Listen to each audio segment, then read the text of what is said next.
রহমতুল্লাহ। ওয়ালাইকুম আসসালাম রহমতুল্লাহ বারাকাতুহু। জি আমি বলেন। মালয়েশিয়া থেকে বলছি শায়েখ। মালয়েশিয়া, মাশাআল্লাহ, অনেক রাত আপনাদের না সকাল? না, রাত 1:30 বাজে এখন। জি, আনাকুমুল্লাহ।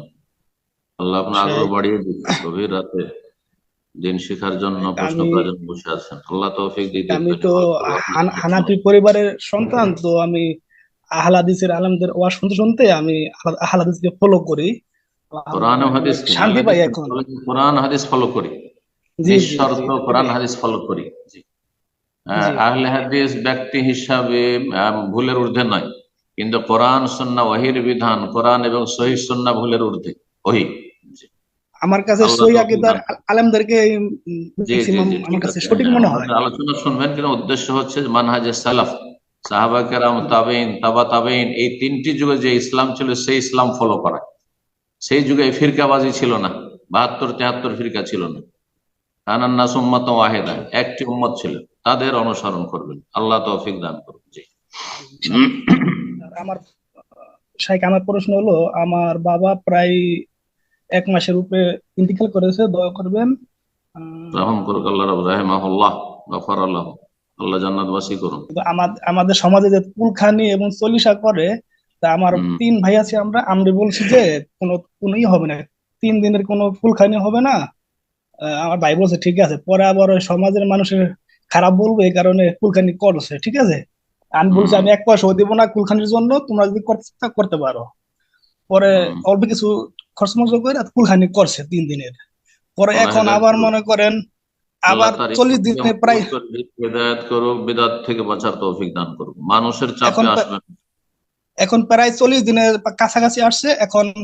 মা বলছে যে চল্লিশা করতে হবে, আমি বলছি মা এটা ঠিক না, এটা করলে আরো গুনাহগার হারাম, হবো। মা হারাম, বাবা আর লাল কষ্ট কাপড়ে পাইবো। করতে পারেন। জি। কিন্তু মা কষ্ট পায়, না করলে সে কষ্ট পায়। এখন মা আর কিভাবে বুঝাবো, আমরা একটু বুঝাই দেন। যে দেখেন, আল্লাহ কোরআনে কারীমে সূরা লোকমানে বলেছেন বাপ মা সম্পর্কে, ওয়াইন জাহাদাকা আলা আন তুশরিকা বিমা লাইসা লাকা বিহি ইলমুন ফালা তুতি'হুমা ওয়া সাহিবহুমা ফিদ দুনিয়া মারুফা।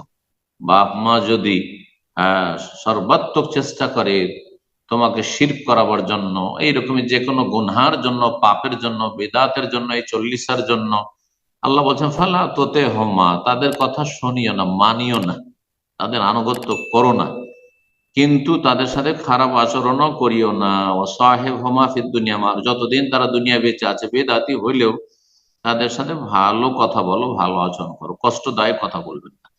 এই ক্ষেত্রে এমনিতে কষ্ট, আপনি বেদাতে সহযোগিতা করলেন না, বেদাতি অনুষ্ঠানে শরিক হলেন না, বা আপনি পয়সা দিলেন না, সেই জন্য যদি কষ্ট পায়, তাতে কোনো যায় আসে না। সে অন্যায়ভাবে নিজে কষ্ট নিয়েছে, এটি তার জন্য শাস্তি, যে সে নবীর আদর্শ পরিত্যাগ করার কারণে এই কষ্ট পাচ্ছে। আপনি তাকে কষ্ট দেননি, সে আল্লাহ এবং তার রাসূলের নাফরমানি করার, বিরুদ্ধাচরণ করার কারণে এই কষ্ট পাচ্ছে। আল্লাহ হেদায়েত দান করুন। সুতরাং এইরকম অন্যায় কথা বাপ মায়ের, কারো শাসকের, নেতার কারো শোনা যায় না, কারো শোনা যায় না। যার ফলে তাতে অংশ নেবেন না, তাতে কোনো সহযোগিতা করবেন না, অবশ্যই বর্জন করবেন। বলবেন যে ঠিক আছে, আমি উত্তম বিকল্প, আমার ইসালে সবের একটি আলোচনা গুরুত্বপূর্ণ আছে। ইসালে সব, মাইয়েতের জন্য বা মৃতের জন্য ইসালে সব, এটি আলোচনা আপনার আম্মাকে শুনতে বলবেন। যে কোনো মুসলিম ভাই বোনকে যাদের সমাজে এসব বিদাতি কর্মকাণ্ড রয়েছে, তাদেরকে শুনতে বলবো। সুন্নতি তরিকা অনেক আছে। হ্যাঁ, সাদকা জারিয়া করুন, হজ উমরা করুন, বা কোরআন কাউকে দিয়ে, তারপরে আপনার দোয়া করুন, মসজিদ বানিয়ে দেন, মসজিদে গোটা বানিয়ে না দিতে পারছেন, তো একটা অংশ অংশ নেন, একটা এতিমের প্রতিপালন করেন, ইত্যাদি। গ্রামে অনেক গরিবরা রয়েছে, তো গরিবদের যেসব সমস্যাগুলি রয়েছে সেগুলিতে আর্থিক সহযোগিতা করুন। কিসের জন্য? যে এই নেকিটা যাতে আমার আব্বা পান, অমুক আম্মা পান, অমুক পান, এগুলো করেন। জি। সুন্নতি কাজ না করে বেদাতি কাজ করে নিজেরাও জাহান্নামে যাওয়া আর কারণ হচ্ছে এগুলো। আর যার জন্য করেছেন তিনিও কিছু পাবেন না, তারও কিছু লাভ হলো না, আপনাদেরও লাভ হলো না, উল্টো আপনাদের লস হইলো, আর আর্থিকও লস হলো, খাসিরাত দুনিয়া ওয়াল আখিরাহ। ইহকালও ক্ষতিগ্রস্ত, যে মেলা টাকা এই 40-এর বেদাতে খরচ করলেন, 3 দিনের বেদাতে খরচ করলেন, আর আখেরাতে ক্ষতিগ্রস্ত, যে জাহান্নামে যেতে হবে এসব বেদাতি কাজ করে। আল্লাহ আল্লাহ হেদায়েত দান করুন, সঠিক বুঝ দান করুন।